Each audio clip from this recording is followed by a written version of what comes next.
Joguei a imagem da Virgem Maria no forno aceso. Segundos depois, o botijão explodiu. Mas o que aconteceu comigo mudaria tudo. Se inscreva no canal para acompanhar outras vidas que foram libertadas pela fé.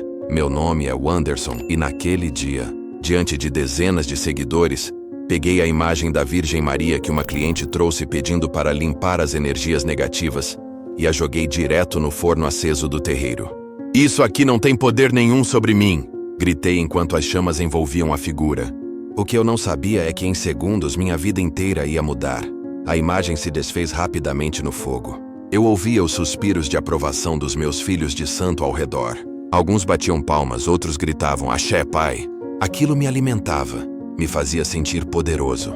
Wanderson Ogum, era assim que me conheciam na região. 15 anos comandando aquele terreiro. 15 anos construindo uma reputação que ia muito além das fronteiras da minha cidade. Eu tinha mais de 200 filhos de santo, gente que dependia de mim, que me procurava para resolver os problemas mais impossíveis. Políticos vinham às escondidas pedir trabalhos para ganhar eleições. Empresários traziam maletas de dinheiro para eu abrir os caminhos dos negócios deles. Artistas famosos chegavam de madrugada, com carros blindados pedindo proteção contra inveja e olho grande. Minha casa vivia cheia, minha conta bancária também. O dinheiro corria solto. Eu tinha 3 carros importados. Uma casa de 2 andares com piscina, roupas caras, joias de ouro. Usava correntes grossas no pescoço, anéis em quase todos os dedos. Queria que todo mundo visse que eu tinha poder, que eu estava protegido. Os orixás cuidavam de mim, eu pensava. Nada de ruim podia me acontecer. Mas não era só questão de dinheiro ou status. Eu realmente acreditava que tinha uma missão. Achava que estava salvando as pessoas do que eu chamava de opressão cristã. Quando alguém chegava no terreiro com algum objeto religioso, um terço, uma bíblia, uma imagem de santo, eu fazia questão de mostrar meu desprezo. Queimava bíblias na frente de todo mundo, pisava em crucifixos, zombava de qualquer coisa que tivesse a ver com cristianismo. Vocês foram enganados a vida inteira, eu dizia para as pessoas. Esses símbolos não têm poder nenhum. O poder verdadeiro está aqui, comigo, com os orixás. E as pessoas acreditavam. Elas viam os trabalhos dando certo. Viam as previsões se cumprindo. Viam coisas acontecendo que elas não conseguiam explicar. Isso me dava ainda mais certeza de que eu estava certo. Lembro de uma vez que uma senhora evangélica veio me procurar. Ela estava desesperada, porque o filho tinha sido preso injustamente. Tremia de medo ao entrar no terreiro. Segurava a Bíblia contra o peito como se fosse um escudo. "Pode deixar esse livro aí fora", eu disse com um sorriso irônico. "Aqui dentro ele não vai te ajudar em nada." A mulher hesitou, mas acabou deixando a Bíblia no carro. 3 dias depois, o filho dela estava solto. Ela voltou chorando, me agradecendo, dizendo que os orixás eram mais poderosos que o Deus dela. Casos como esse aconteciam toda semana.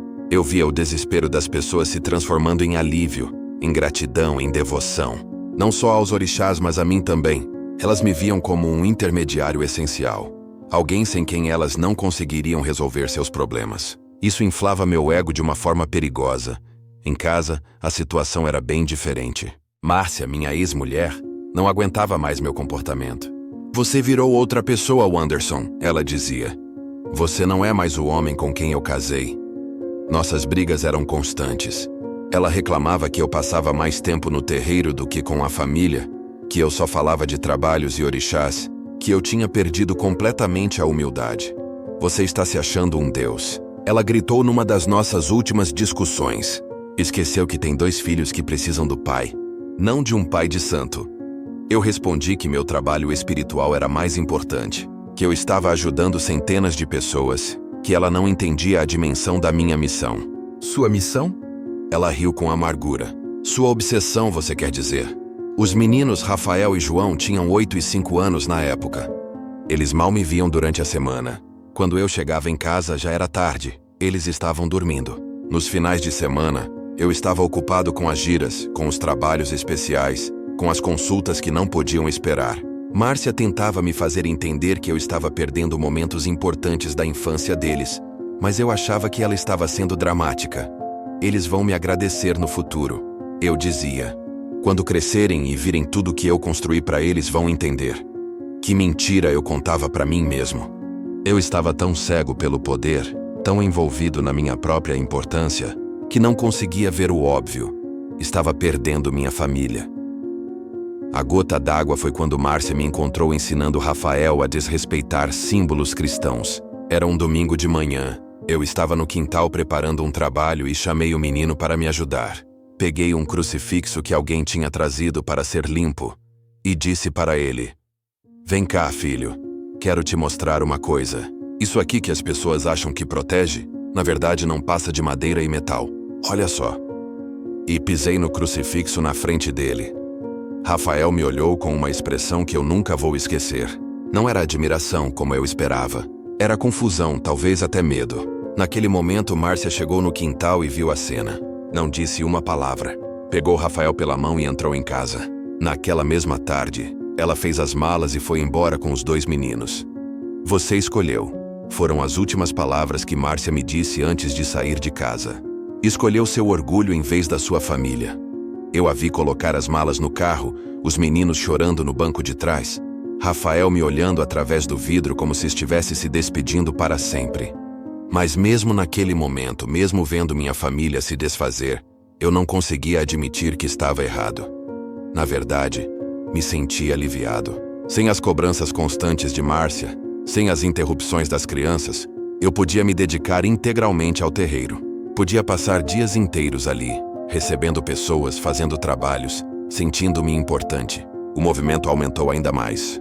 Parecia que quanto mais radical eu me tornava, mais pessoas me procuravam. Desenvolvi uma espécie de ritual de iniciação para novos filhos de santo. Eles tinham que trazer algum objeto religioso cristão de casa: crucifixo, imagem de santo, Bíblia, terço, e destruir na minha frente como prova de que estavam realmente se entregando aos orixás. "É um símbolo de libertação", eu explicava. "Vocês estão se livrando de séculos de opressão, de medo, de culpa." A coisa ficou tão séria que alguns filhos de santo começaram a trazer objetos religiosos que nem eram deles. Roubavam de parentes, de vizinhos, de igrejas. Eu fechava os olhos para isso. Na minha cabeça distorcida, quanto mais símbolos cristãos fossem destruídos, melhor. Era como se cada crucifixo quebrado, cada Bíblia queimada, fosse uma vitória dos orixás sobre o que eu via como uma religião opressora.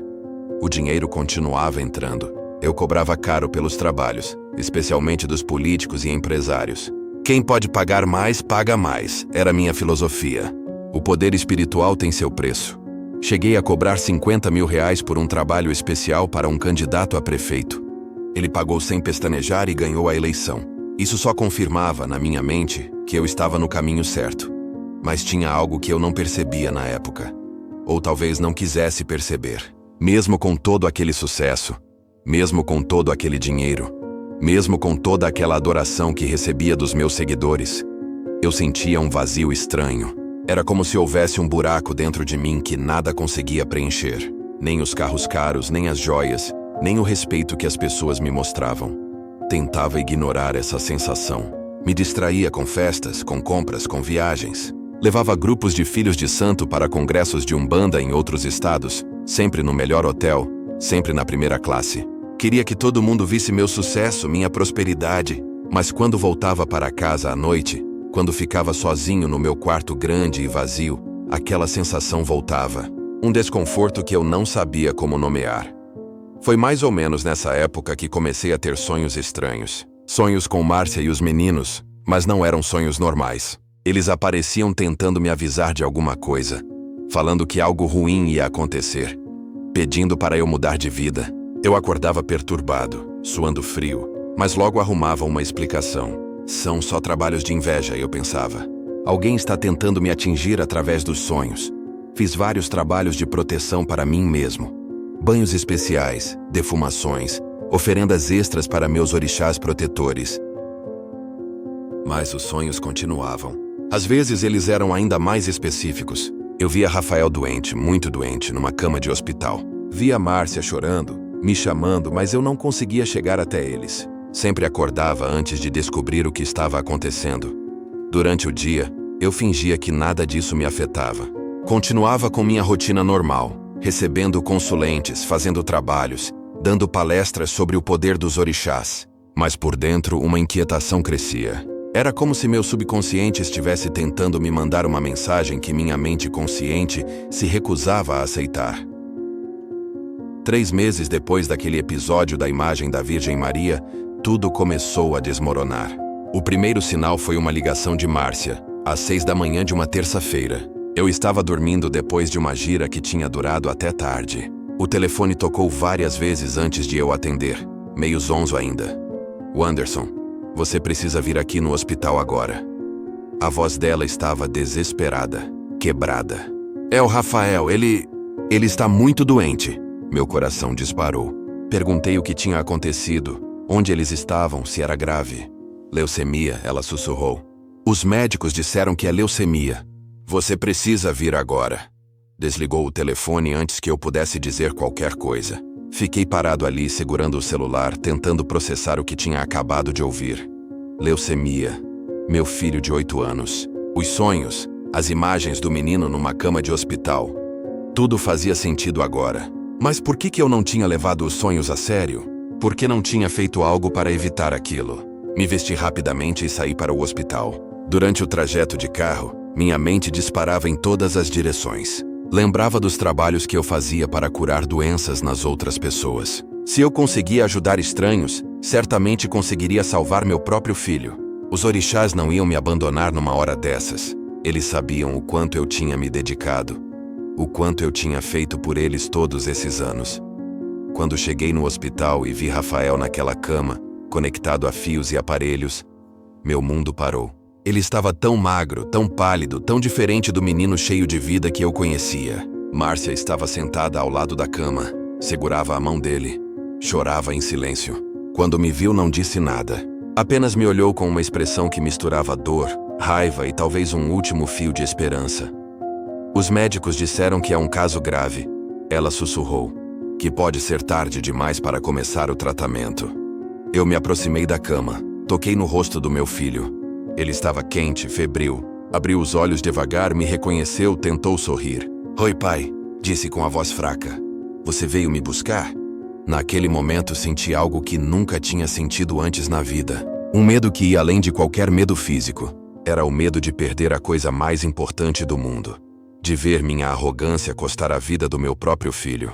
Todos os trabalhos que eu tinha feito, todo o poder que eu achava que tinha, nada disso importava ali. Eu estava completamente impotente diante da doença do Rafael. Durante os primeiros dias no hospital, eu me recusava a aceitar que meus métodos não funcionavam. Trouxe ervas escondido na bolsa.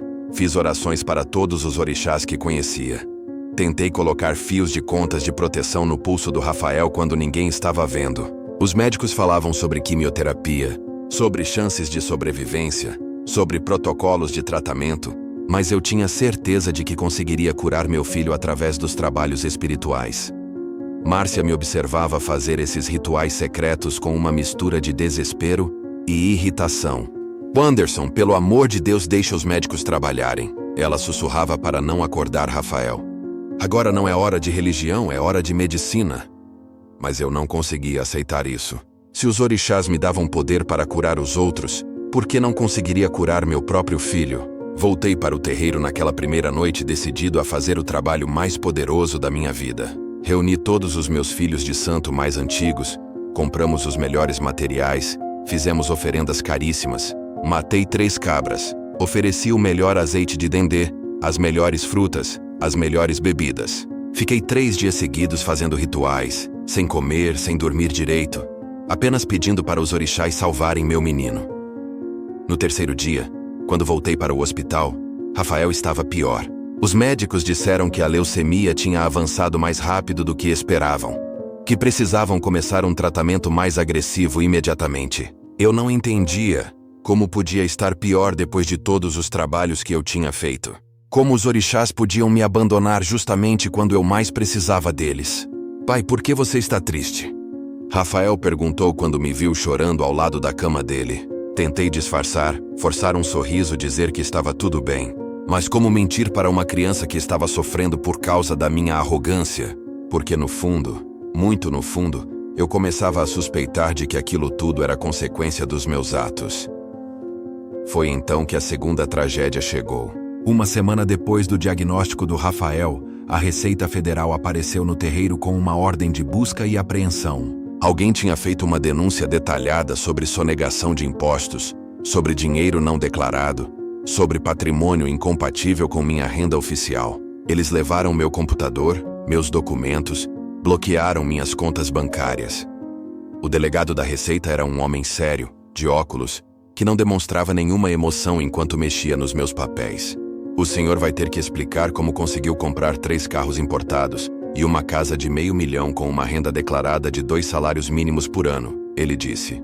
Eu tentei argumentar, falar sobre doações, sobre trabalhos voluntários, mas ele não estava interessado nas minhas explicações.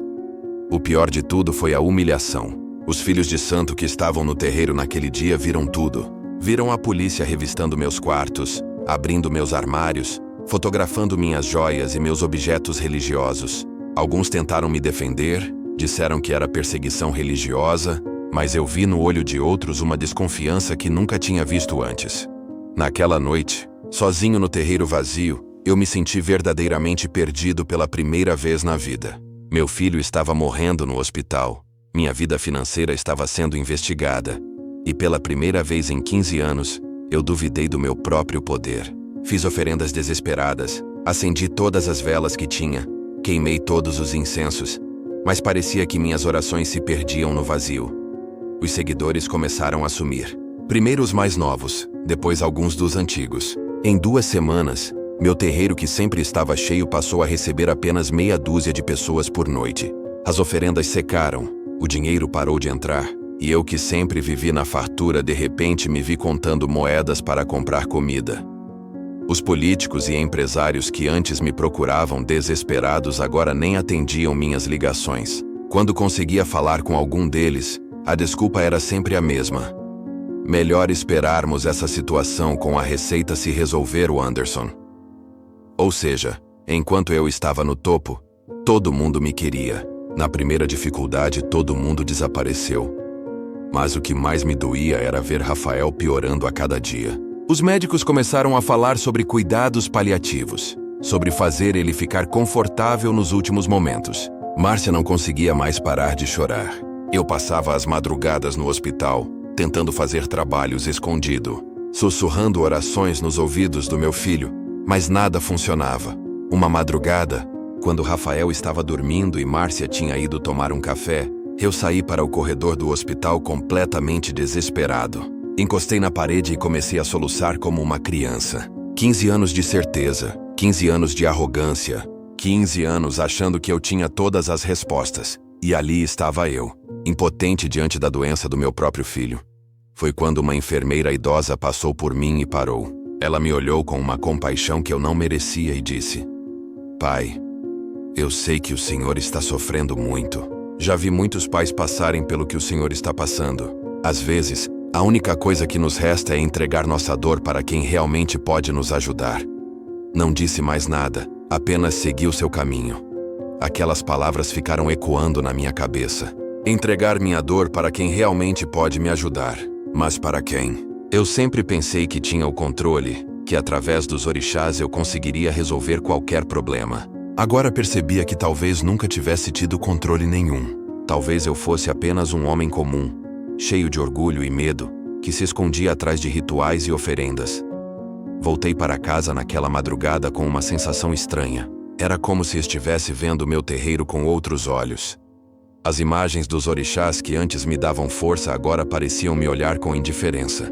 Os objetos sagrados que eu sempre tratei com tanto cuidado pareciam apenas objetos. E pela primeira vez, me lembrei da imagem da Virgem Maria que eu tinha queimado 3 meses antes. Lembrei da expressão de horror no rosto da mulher que tinha trazido a imagem. Lembrei do barulho das chamas consumindo a figura, do cheiro de tinta queimada, dos aplausos dos meus seguidores. Na época, aquilo tinha me dado uma sensação de poder, de vitória sobre o que eu via como superstição. Agora me dava apenas vergonha. A situação foi piorando a cada dia que passava. Rafael entrou numa fase crítica da doença, onde os médicos disseram que qualquer coisa podia acontecer. Ele passava a maior parte do tempo dormindo, e quando acordava, estava confuso, falando coisas desconexas. Márcia praticamente morava no hospital, dormia numa cadeira ao lado da cama dele, se recusava a voltar para casa. Eu tentava ficar forte na frente dos dois, mas por dentro estava completamente destroçado. Voltei a fazer trabalhos no terreiro, mas agora com uma diferença. Pela primeira vez na vida, eu estava implorando em vez de ordenar. Não eram mais rituais de poder, eram súplicas desesperadas. Oferecia tudo o que tinha, prometia qualquer coisa, mas o silêncio que recebia de volta era ensurdecedor. Nessa época começaram a aparecer sintomas físicos estranhos em mim. Perdi muito peso em pouco tempo, tinha dificuldade para dormir, sentia dores no peito que os médicos não conseguiam explicar. Era como se meu corpo estivesse refletindo o desespero da minha alma. Márcia chegou a comentar que eu estava parecendo um fantasma, que precisava cuidar da minha saúde também. Os poucos filhos de santo que ainda frequentavam o terreiro começaram a me questionar. Pai Wanderson, por que os orixás não estão ajudando? Perguntavam.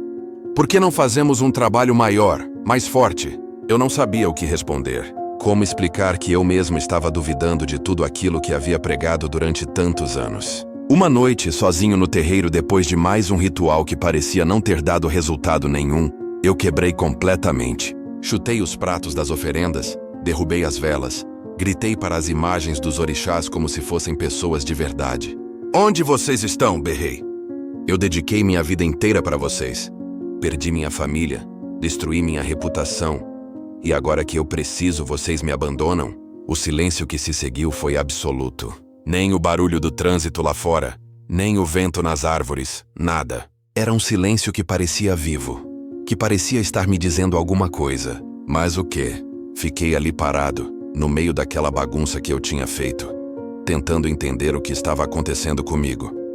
Foi então que uma memória muito antiga voltou à minha mente. Eu devia ter uns 7 anos. Estava na casa da minha avó materna, uma senhora muito religiosa que sempre tentou me levar para a igreja. Lembrei dela me contando histórias da Bíblia, me explicando sobre oração, sobre fé, sobre entregar nossas aflições para Deus.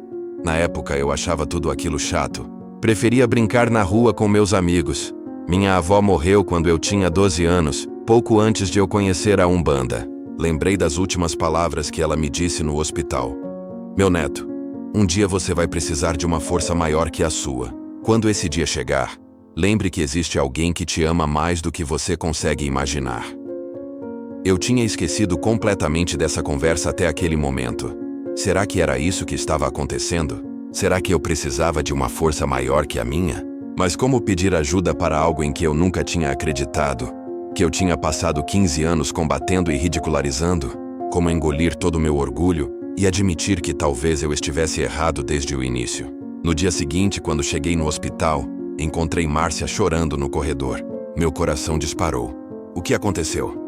E perguntei desesperado. O Rafael está bem?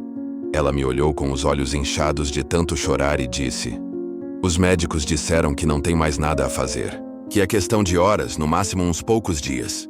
Senti minhas pernas fraquejarem. Tive que me apoiar na parede para não cair. Como assim não tem mais nada a fazer? Eles são médicos, têm que fazer alguma coisa.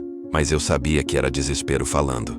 Via nos olhos de Márcia, na expressão dos médicos, na movimentação diferente dos enfermeiros que meu filho estava morrendo, e eu não podia fazer nada para evitar. Entrei no quarto onde Rafael estava. Ele parecia tão pequeno naquela cama grande, cercado de aparelhos que apitavam e piscavam. Sua respiração estava fraca e irregular. Me aproximei e segurei sua mãozinha fria. Pai? Ele sussurrou sem abrir os olhos. Você está aí? Estou aqui, meu filho, respondi tentando não chorar. Papai não vai sair daqui.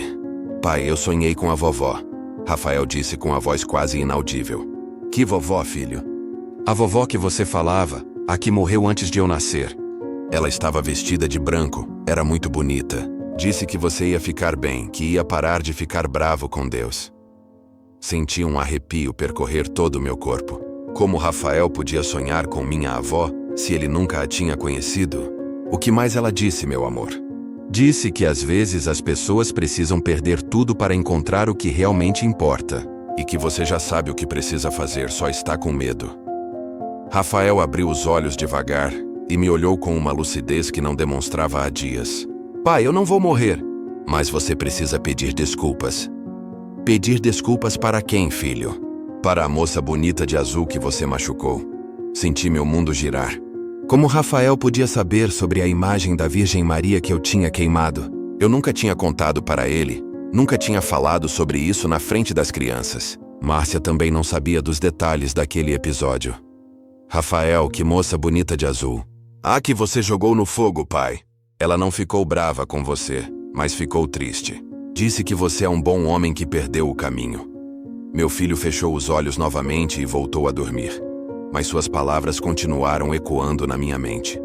Saí do quarto em estado de choque. Como uma criança de 8 anos, sedada, quase em coma, podia saber de coisas que eu nunca tinha contado para ninguém. Como ele podia descrever a Virgem Maria como moça bonita de azul, se nunca tinha visto uma imagem dela? E principalmente, como ele podia ter sonhado com minha avó? Pela primeira vez na vida, considerei seriamente a possibilidade de que eu estivesse completamente errado sobre tudo. Talvez existisse mesmo algo maior do que os orixás. Algo maior do que eu, algo que estava tentando me mostrar uma verdade que meu orgulho não me deixava enxergar. Passei aquela noite inteira acordado no corredor do hospital, andando de um lado para o outro, tentando processar as palavras do Rafael. Como uma criança tão pequena, tão doente, podia ter acesso a informações que eu nunca compartilhei com ninguém? A descrição da moça bonita de azul não saía da minha cabeça. Era exatamente assim que alguém descreveria Nossa Senhora. Mas Rafael nunca tinha tido contato com imagens católicas. Pela manhã, quando os médicos vieram fazer a visita, as notícias eram ainda piores. Senhor Wanderson, precisamos conversar. O médico-chefe me chamou para uma sala reservada. O estado do seu filho é muito grave. Os órgãos estão começando a falhar. Recomendo que vocês se preparem para o pior. Senti o chão sumir debaixo dos meus pés. Mas, doutor, ele conversou comigo ontem. Estava lúcido. Isso acontece às vezes. Ele me interrompeu. É comum os pacientes terem momentos de lucidez antes do final. Voltei para casa naquela manhã completamente destruído. O terreiro estava vazio, poeirento, com cheiro de velas apagadas e oferendas estragadas. Olhei para todas aquelas imagens dos orixás que um dia me deram tanta confiança e senti apenas vazio. 15 anos de dedicação, 15 anos de certeza absoluta. E ali estava eu, impotente diante da morte do meu próprio filho. Sentei no chão do terreiro e, pela primeira vez em muito tempo, tentei lembrar como era minha vida antes de tudo isso. Lembrei de quando eu era apenas Wanderson, um rapaz simples que trabalhava numa oficina mecânica e sonhava em construir uma família. Lembrei de quando conheci Márcia, de como éramos felizes nos primeiros anos de casamento, de como comemoramos quando ela ficou grávida do Rafael. O que havia acontecido comigo? Quando eu tinha me transformado naquele homem arrogante, cheio de ódio por uma religião que nem conhecia direito? Quando comecei a achar que destruir a fé dos outros me tornava mais poderoso? E principalmente quando parei de ser um pai para me tornar apenas um pai de santo? Peguei meu celular e liguei para minha irmã, Cláudia, que morava em outra cidade. Não conversávamos há mais de 2 anos porque ela havia se tornado evangélica, e eu sempre fazia questão de ridicularizar a fé dela. Wanderson? Ela atendeu surpresa. Aconteceu alguma coisa? Cláudia, o Rafael está morrendo, disse sem conseguir controlar o choro. Preciso conversar com alguém. Ela não hesitou. Estou pegando a estrada agora. Chego aí em 3 horas. Quando desliguei o telefone, percebi que tinha feito algo que não fazia há muito tempo. Pedi ajuda. Não para os orixás, não através de rituais ou oferendas, mas para uma pessoa real. Alguém que me amava apesar de todos os meus erros. Cláudia chegou no final da tarde. Quando me viu, começou a chorar. Meu Deus, Wanderson, o que aconteceu com você? Você está só pele e osso. Me abraçou como não me abraçava desde que éramos crianças. E eu me deixei abraçar. Contei tudo para ela. A doença do Rafael, os problemas com a receita, o sumiço dos seguidores, meu desespero, minha sensação de abandono. E os orixás? Ela perguntou sem ironia, sem julgamento. Eles não te ajudaram? É isso que eu não entendo, Cláudia. Fiz tudo o que podia fazer, ofereci tudo o que tinha para oferecer, mas parece que não estou sendo ouvido. É como se houvesse um muro entre mim e qualquer força superior. Ela me olhou com carinho. Talvez você esteja orando para o lugar errado, irmão. Como assim? Wanderson, Você se lembra da nossa infância? Lembra como a vovó sempre falava sobre Jesus, sobre Nossa Senhora? Sobre como eles não abandonam ninguém, mesmo quando a gente se afasta deles? Senti um nó na garganta. Mas, Cláudia, eu fiz coisas terríveis. Queimei bíblias, destruí imagens sagradas, ensinei pessoas a desprezar a fé cristã. Como posso pedir perdão depois de tudo isso? O perdão não tem limite, Wanderson. Nossa, a vovó sempre dizia isso. Lembra da história do ladrão na cruz? Ele foi perdoado no último minuto, na última hora. Se existe perdão para ele, existe perdão para você também. Suas palavras tocaram um lugar muito fundo dentro de mim. Um lugar que eu tinha enterrado há muito tempo debaixo de tanto orgulho e arrogância. Fomos juntos para o hospital naquela noite. Rafael estava pior, quase inconsciente, respirando com dificuldade. Márcia nem me cumprimentou quando chegamos. Estava concentrada segurando a mão do nosso filho. Cláudia se aproximou da cama e muito discretamente começou a orar. Não em voz alta, não chamando atenção, apenas sussurrando uma oração silenciosa. "O que você está fazendo?" perguntei. "Estou pedindo para Nossa Senhora interceder pelo Rafael", ela respondeu. "Estou pedindo para ela tocar o coração de Deus, para mostrar para ele que esse menino precisa viver." Senti um arrepio quando ela mencionou Nossa Senhora. Imediatamente me lembrei da imagem que eu tinha queimado, das palavras do Rafael sobre a moça bonita de azul. "Cláudia", sussurrei, Você acha que Nossa Senhora pode perdoar alguém que queimou uma imagem dela?" Minha irmã me olhou com surpresa. "Wanderson, Nossa Senhora é mãe. Mãe de verdade. Você acha que alguma mãe não perdoaria um filho que se arrependesse de coração? Ela deve estar sofrendo por você tanto quanto você está sofrendo pelo Rafael." Aquelas palavras me atingiram como um raio. A ideia de que eu podia estar causando sofrimento para alguém que me via como filho, mesmo depois de tudo que eu tinha feito, me deixou completamente abalado. Saí do quarto e fui para a capela do hospital, um lugarzinho pequeno no térreo onde as pessoas iam para orar. Era a primeira vez que eu entrava numa capela em 15 anos. Tinha uma imagem pequena de Nossa Senhora no altar, algumas velas acesas, bancos de madeira simples. Sentei no último banco, no fundo, como se não merecesse chegar mais perto. Fiquei ali parado, sem saber o que fazer, sem saber como orar para alguém que eu tinha passado tanto tempo combatendo. "Se você existe mesmo", sussurrei finalmente. "Se tem algum poder, por favor, salva meu filho." Eu sei que não mereço, sei que fiz coisas terríveis, mas ele é inocente. Ele não tem culpa dos meus erros. Comecei a chorar. Um choro que parecia vir de muito fundo, de um lugar que eu nem sabia que existia dentro de mim. "Eu faço qualquer coisa", continuei falando baixinho. "Fecho o terreiro. Peço perdão para todo mundo que eu enganei. Assumo todos os meus erros. Só não leva meu filho, por favor." Era estranho falar com alguém que eu não conseguia ver, mas ao mesmo tempo parecia natural. Como se eu estivesse conversando com alguém que me conhecia há muito tempo. De repente, senti um cheiro suave no ar. Não era perfume, nem incenso, nem nada que eu conseguisse identificar. Era um cheiro que me lembrava a casa da minha avó. Um cheiro de limpeza, de cuidado, de amor maternal. Olhei ao redor da capela, mas não havia ninguém. Mesmo assim, pela primeira vez em meses, me senti menos sozinho. Voltei para o quarto do Rafael com uma sensação estranha, como se algo tivesse mudado dentro de mim durante aqueles poucos minutos na capela. Não era alívio, não era esperança ainda, mas era uma paz diferente, uma aceitação de que talvez eu não estivesse no controle de nada mesmo. Márcia me olhou quando entrei e sussurrou: "Onde você estava?" Ele acordou e perguntou por você. Me aproximei da cama.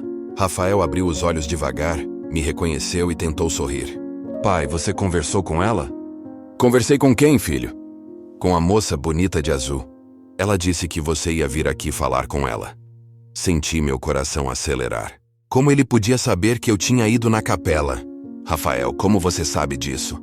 "Eu vi, pai. No meu sonho, vi você sentado naquele lugar com bancos de madeira chorando. Ela estava do seu lado, pôs a mão no seu ombro." "Você não viu?" Olhei para Márcia, que estava com os olhos arregalados. Cláudia, que tinha ouvido a conversa, se aproximou da cama. "Rafael, você pode descrever essa moça pra gente?" "Ela é muito bonita, tia. Tem um manto azul na cabeça, um vestido branco e olhos muito carinhosos. parece com a vovó que eu sonhei ontem, mas é mais nova. Ela não falou palavras, mas eu entendi que está pedindo para o papai não ter mais raiva no coração. Rafael fechou os olhos, cansado pelo esforço de falar. Cláudia me olhou com lágrimas nos olhos. Wanderson, esse menino está descrevendo Nossa Senhora das Graças. Como ele pode conhecer essas características se nunca viu uma imagem? Eu não sabia o que responder. Estava começando a aceitar que existiam coisas acontecendo ali que iam muito além da minha compreensão. Passei aquela noite no hospital, sentado ao lado da cama do Rafael. Márcia tinha ido para casa tomar um banho e tentar descansar um pouco. Cláudia dormia numa poltrona no canto do quarto. Era madrugada, tudo estava silencioso. Apenas o barulho dos aparelhos monitorando os sinais vitais do meu filho. Foi quando aconteceu algo que mudou minha vida para sempre. Rafael estava dormindo, sua respiração estava muito fraca, quase imperceptível. De repente, os aparelhos começaram a apitar. Os números no monitor despencaram. Chamei as enfermeiras desesperado. Elas vieram correndo, chamaram o médico de plantão. Ele está entrando em parada cardíaca, o médico disse enquanto preparavam os equipamentos de reanimação. Por favor, saiam do quarto. Cláudia acordou com a movimentação, viu o que estava acontecendo e me puxou para o corredor. Não, eu não vou sair! Gritei. É meu filho! Mas os seguranças do hospital me seguraram. Fiquei no corredor vendo através do vidro a equipe médica tentando reanimar Rafael. Cláudia me abraçava, orava em voz baixa, mas eu estava em pânico total. Depois de uns 10 minutos que pareceram uma eternidade, o médico saiu do quarto com uma expressão grave. Conseguimos trazê-lo de volta, disse, mas foi por muito pouco. Ele está muito fraco. Quando pude entrar no quarto novamente, Rafael estava inconsciente, ligado a ainda mais aparelhos. Senti que estava perdendo a batalha, que meu filho ia morrer e eu não podia fazer nada para evitar. Cláudia tinha voltado a orar, sussurrando pedidos para Nossa Senhora, para Jesus, para todos os santos que ela conhecia. Ensina eu, disse de repente. Cláudia parou de orar e me olhou. Como é que se fala com eles? Com Jesus? Com Nossa Senhora? Eu não sei como fazer isso direito. Minha irmã segurou minha mão. Não tem fórmula mágica, Wanderson. É só falar com o coração, como você falaria com alguém que te ama muito. Segurei a mão do Rafael e, pela primeira vez na vida, tentei orar de verdade. Não para conseguir algo em troca, não como parte de um ritual, mas como um pai desesperado falando com quem pudesse ajudar. Jesus, sussurrei. Se você realmente existe, se realmente tem poder sobre a vida e a morte, por favor, não leva meu menino agora. Eu sei que não tenho direito de pedir nada. Sei que passei anos falando mal de você, ensinando outras pessoas a te desprezar. Mas meu filho é inocente. Ele não fez nada de errado. Se alguém tem que pagar pelos meus erros, que seja eu. Continuei orando baixinho, pedindo perdão por tudo que tinha feito, prometendo mudar completamente de vida se Rafael sobrevivesse. Quando o dia amanheceu, uma coisa extraordinária aconteceu. Os médicos vieram fazer os exames de rotina e ficaram confusos com os resultados. Isso não é possível, um deles disse para o outro. Ontem à noite os números estavam péssimos, hoje estão quase normais. Pediram para repetir os exames achando que havia algum erro nos equipamentos. 2 horas depois, eles voltaram com expressões de incredulidade. Senhor Wanderson, não sabemos explicar o que aconteceu, mas os exames de sangue do seu filho mudaram drasticamente da noite para o dia. Os marcadores de leucemia caíram de forma inexplicável. Vamos precisar fazer mais testes, mas isso é extraordinário. Rafael acordou naquela tarde pela primeira vez em dias com os olhos brilhantes e a voz clara. Pai, disse quando me viu. Você viu? A moça bonita de azul estava aqui durante a noite. Ela ficou bem ali do seu lado enquanto você orava. Apontou para o exato lugar onde eu tinha ficado ajoelhado ao lado da cama dele. O que ela fez, filho? Ela pôs as mãos em cima da minha cabeça e disse: seu papai aprendeu a pedir com humildade. Agora você pode ficar. Rafael me olhou com um sorriso que eu não via há semanas. Pai, eu não vou morrer. Ela me disse que ainda tenho muitas coisas para fazer aqui. Os médicos pediram mais uma bateria de exames. Não conseguiam acreditar no que estavam vendo. Em 3 dias, Rafael estava brincando na cama, pedindo comida, reclamando que queria ir para casa. Os resultados dos exames continuavam melhorando de forma que a equipe médica classificou como inexplicável do ponto de vista científico. No quinto dia, o médico-chefe me chamou para conversar. Sr. Wanderson, em 30 anos de medicina, nunca vi uma reversão tão rápida e completa de uma leucemia em estágio avançado. Pelos nossos parâmetros científicos, isso não deveria ser possível. Seu filho teve o que só posso chamar de uma cura milagrosa. Naquele momento, olhando para Rafael brincando com os brinquedos que Márcia tinha trazido, me lembrei de outro milagre que eu tinha presenciado e ignorado completamente. A explosão do botijão de gás no terreiro, logo depois que eu joguei a imagem da Virgem Maria no forno.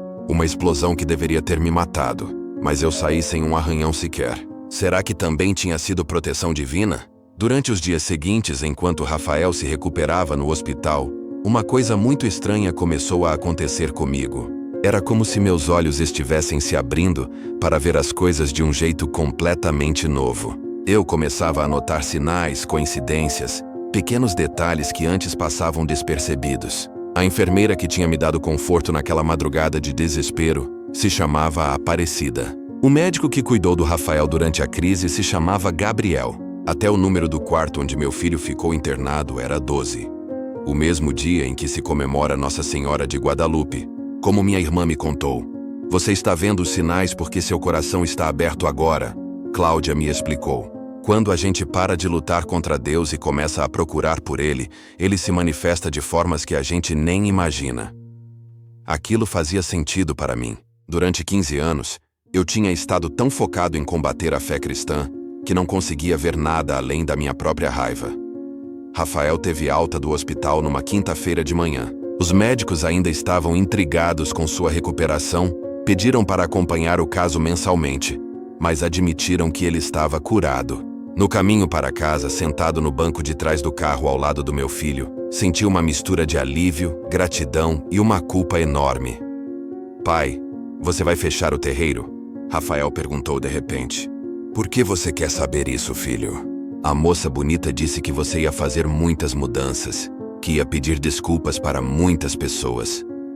Olhei para Rafael pelo espelho retrovisor.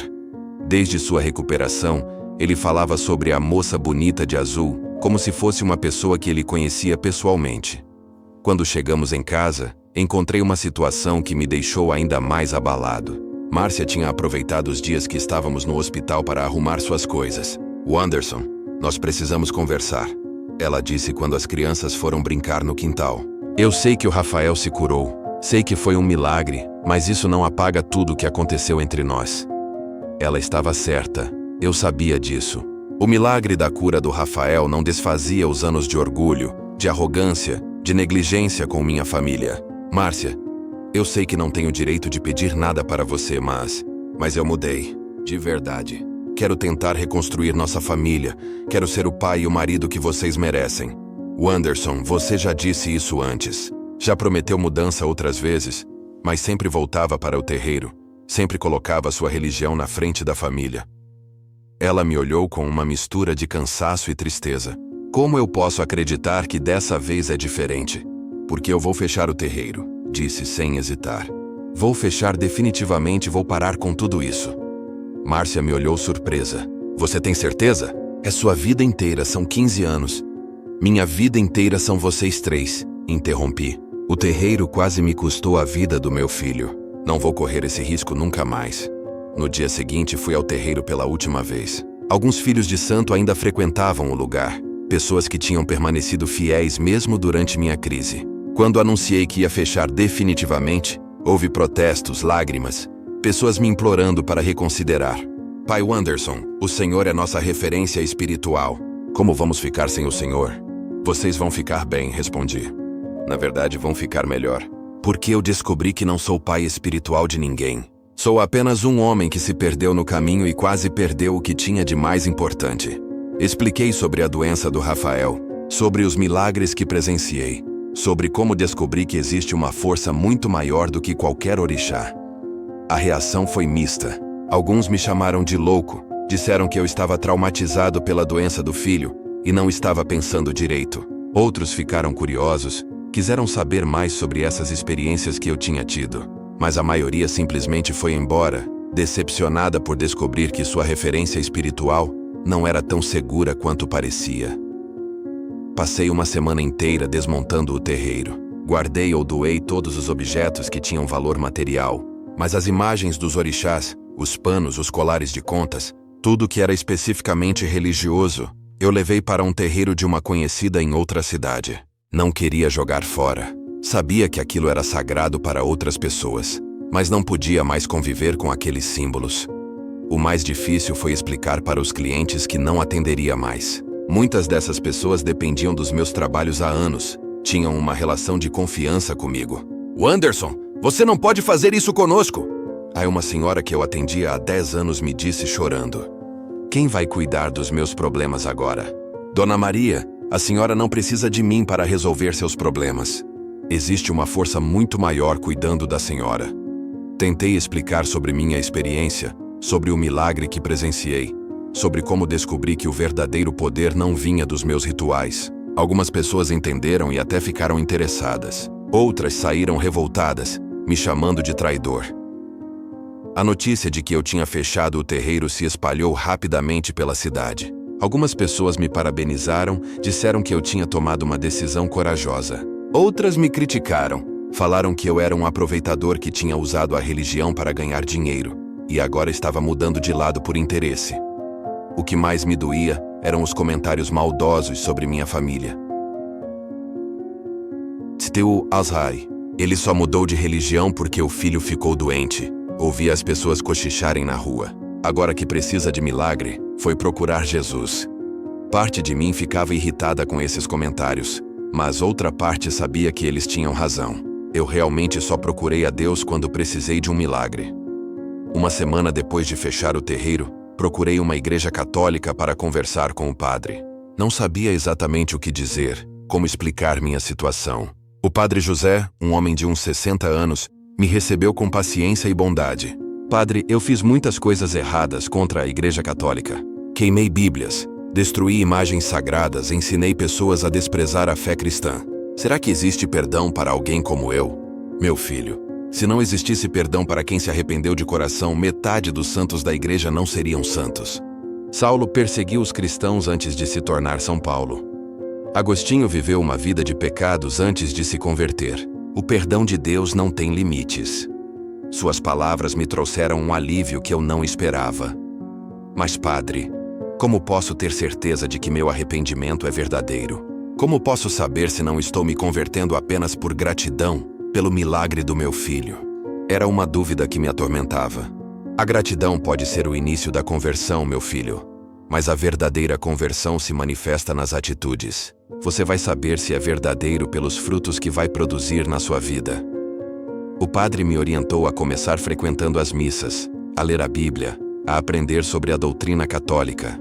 Não tenha pressa, ele disse. Conversão verdadeira leva tempo. É um processo de transformação gradual, não uma mudança instantânea. Me deu alguns livros básicos sobre catolicismo e me convidou para participar de um grupo de estudo bíblico. Quando saí da igreja naquele dia, senti uma paz diferente de tudo que já tinha experimentado. Não era a euforia que eu sentia depois dos rituais no terreiro. Não era a sensação de poder que as oferendas me davam. Era uma tranquilidade profunda, uma certeza de que estava no caminho certo, de que finalmente tinha encontrado minha verdadeira casa espiritual. Meus primeiros meses como católico foram uma montanha-russa emocional. Tinha dias em que me sentia completamente em paz, conectado com Deus de uma forma que nunca imaginei ser possível. Mas tinha outros dias em que a culpa pelo meu passado me sufocava. Lembrava de todas as pessoas que eu havia enganado, de todas as imagens sagradas que tinha destruído, de todo o ódio que havia pregado contra Cristo. Durante as missas, eu ficava no fundo da igreja, sempre no último banco, como se não merecesse chegar mais perto do altar. Quando chegava a hora da comunhão, eu permanecia sentado enquanto todo mundo ia receber a hóstia consagrada. O padre José me explicou que eu precisaria fazer um curso de preparação e me confessar antes de poder comungar. Mas, na verdade, eu me sentia indigno mesmo. Pai, por que você não vai lá na frente como os outros? Rafael perguntou numa missa de domingo. Eu havia começado a levar as crianças comigo, tentando reconstruir nossa vida espiritual em família. Porque papai ainda está aprendendo, filho. Ainda não chegou a hora. Rafael me olhou com aquela sabedoria que as crianças às vezes demonstram. A moça bonita disse que você já pode ir. Que ela falou com Jesus sobre você. Essas observações do Rafael sobre a moça bonita de azul continuavam acontecendo regularmente. Márcia inicialmente ficava preocupada. Achava que podia ser algum trauma da internação, mas os psicólogos que consultamos disseram que ele estava perfeitamente normal, apenas muito espiritualizado. Pampas. Algumas crianças têm uma sensibilidade maior para o mundo espiritual, explicaram. O que mais me impressionava era como Rafael descrevia situações que ele não podia saber. Um dia ele disse: "Pai, a moça bonita ficou triste quando você queimou aquele livrinho." Eu não entendia do que ele estava falando, até que ele explicou. O livrinho com letras pequenas que você botou no fogo junto com outras coisas. Era a única forma como uma criança descreveria uma Bíblia. Comecei a fazer reparações práticas, pelos meus erros do passado. Procurei as pessoas para quem eu havia feito trabalhos, especialmente aquelas que eu sabia que tinham problemas com suas famílias por causa da minha influência.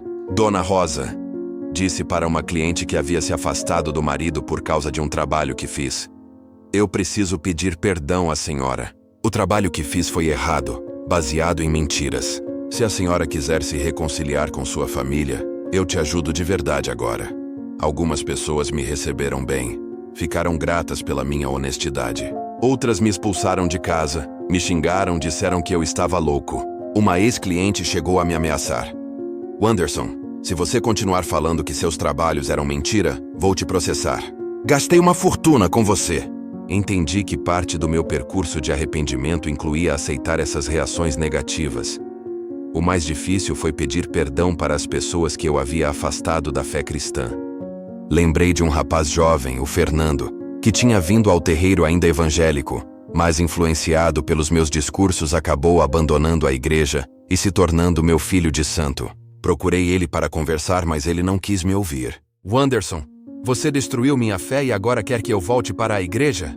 Você me confundiu tanto que hoje eu não acredito mais em nada." Esses encontros me deixavam arrasado. Via o estrago que meu orgulho tinha causado na vida de pessoas inocentes. Comecei a entender que minha conversão não apagava o mal que eu tinha feito. Que algumas feridas que causamos nos outros podem nunca cicatrizar completamente. Isso me fez valorizar ainda mais a misericórdia que Deus estava me mostrando. Márcia começou a perceber mudanças genuínas no meu comportamento. Eu acordava cedo para orar antes de sair para o trabalho. Tinha conseguido um emprego numa oficina mecânica, voltando às minhas origens. Chegava em casa no horário, jantava com a família, ajudava as crianças com a lição de casa. Nos finais de semana, em vez de ficar no terreiro, passava o tempo brincando com Rafael e João.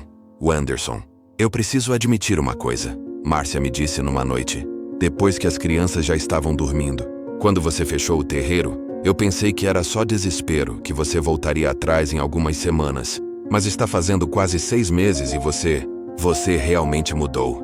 Vi lágrimas nos olhos dela. Sinto como se meu marido tivesse voltado para casa. Eu nunca tinha saído de casa, Márcia. Eu que não conseguia ver vocês. Estava tão cego pela arrogância, tão perdido no meu próprio mundo, que não percebia que tinha uma família linda bem na minha frente. Segurei a mão dela. "Você vai me dar uma chance de reconstruir nosso casamento?" Foi um processo lento, com muitas conversas, alguns conflitos, mas gradualmente nossa família foi se curando. Márcia decidiu conhecer a igreja que eu frequentava, inicialmente mais por curiosidade do que por interesse religioso. Mas ela também começou a se interessar, a fazer perguntas, a participar das atividades. Em menos de um ano, toda a família estava reunida na fé católica. O que mais me impressionava era como as crianças absorviam naturalmente os ensinamentos cristãos. Rafael, especialmente, demonstrava uma maturidade espiritual impressionante para sua idade. Ele orava espontaneamente, ajudava outros colegas na escola, falava sobre Jesus como se fosse seu melhor amigo. A moça bonita ensinou muitas coisas para mim quando eu estava doente. Ele explicava. Um dia, quase 2 anos depois da minha conversão, Rafael me fez uma pergunta que mexeu profundamente comigo. "Pai, você se arrepende de ter sido pai de santo?" Pensei bem antes de responder. "Filho, eu me arrependo de ter feito coisas erradas, de ter machucado pessoas, de ter me afastado de Deus. Mas se não tivesse passado por tudo isso, talvez não valorizasse tanto a graça que recebo hoje. A moça bonita disse que Deus pode transformar até as coisas ruins em bênção, Rafael comentou. Ela disse que sua história pode ajudar outras pessoas a não cometerem os mesmos erros. Aquelas palavras plantaram uma semente na minha mente. Talvez minha experiência pudesse realmente servir para alguma coisa positiva. Comecei a dar meu testemunho na igreja, contando minha história para grupos pequenos. A reação era sempre muito emocional. Pessoas que tinham parentes envolvidos com religiões afro-brasileiras vinham conversar comigo. Queriam conselhos sobre como lidar com a situação. Ex-praticantes como eu apareciam buscando orientação para sua própria conversão. Wanderson, você tem um dom especial para evangelizar pessoas que vieram do mesmo caminho que você. O padre José me disse após uma palestra que dei no grupo de jovens. Você deveria considerar se preparar para ser catequista, ou até mesmo estudar teologia. Deus pode usar sua experiência de forma muito poderosa. A ideia de me tornar um evangelizador, alguém que ajudasse outras pessoas a encontrar o caminho da fé, me encheu de esperança. Senti que poderia ser uma forma de reparar parte do mal que havia feito no passado. Se eu tinha usado minha influência para afastar pessoas de Deus, agora poderia usar essa mesma influência para aproximá-las dele. Você já passou por momentos na vida em que sentiu que estava completamente perdido, mas depois descobriu que aquele caminho difícil te levou exatamente onde você precisava estar. Hoje, 8 anos depois da minha conversão, posso dizer com toda certeza que encontrei minha verdadeira identidade. Não sou mais Wanderson Ogum, o pai de santo arrogante e cheio de ódio no coração. Sou apenas Wanderson, servo de Jesus Cristo, marido da Márcia, pai do Rafael e do João. Um homem que experimentou a misericórdia infinita de Deus. Minha rotina agora é completamente diferente. Acordo todos os dias às 5:30 da manhã para orar. Leio um trecho da Bíblia. Peço a Deus orientação para o dia que está começando. Trabalho como mecânico durante a semana. Voltei à minha profissão original e descobri que posso servir a Deus em qualquer lugar, não apenas no púlpito das igrejas.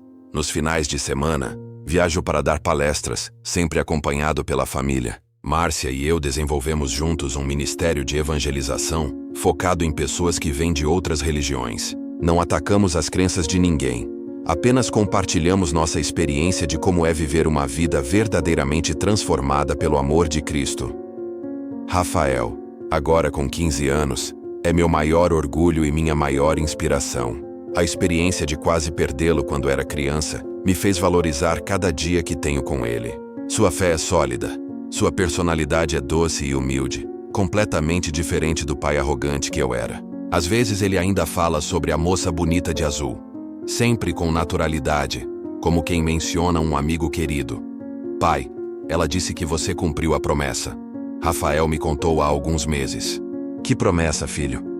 De pedir perdão para todo mundo e usar sua história para ajudar outras pessoas. Essas palavras me emocionaram porque realmente sinto que é isso que venho tentando fazer todos esses anos. Reparar o mal que causei sendo instrumento de bem. João, meu filho mais novo, cresceu vendo toda essa transformação acontecer. Para ele, é natural ter um pai que ora, que vai à igreja, que fala sobre Jesus. Ele não viveu o trauma de me ver como pai de santo, mas absorveu os valores cristãos desde pequeno. É uma criança alegre, generosa, cheia de compaixão pelos outros. O que mais me impressiona é como Deus tem usado minha história para tocar vidas que eu nem imagino. Recebo mensagens de pessoas do Brasil inteiro, contando como meu testemunho as ajudou a tomar decisões importantes. Ex-praticantes que se converteram, familiares que encontraram forças para orar pelos entes queridos, pessoas que descobriram que nunca é tarde para recomeçar.